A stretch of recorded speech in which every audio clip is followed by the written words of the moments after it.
6, 7, 8. Kaya is here!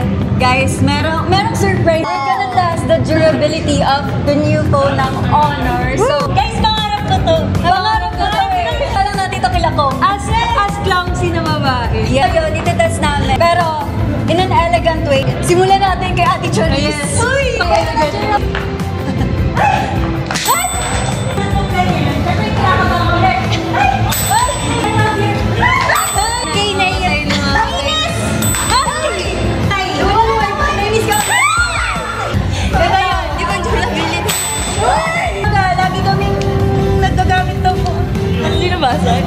Hindi talaga.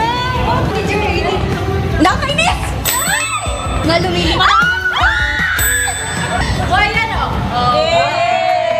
Sa kanya na yung phone. Wala pa rin ba? So, yun ang ginawa ko. Pinagpasahan. Kahit mahulog, kahit pagpasa-pasahan, kahit malagrag or anything. I love it guys. At hindi ko na sabihin lang ako. Hindi na kailangan ng casing, anything. Oo, depende na sa'yo. Yung design ng phone nakikita talaga.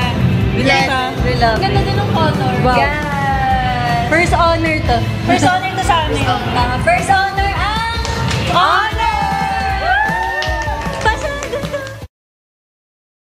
Honor.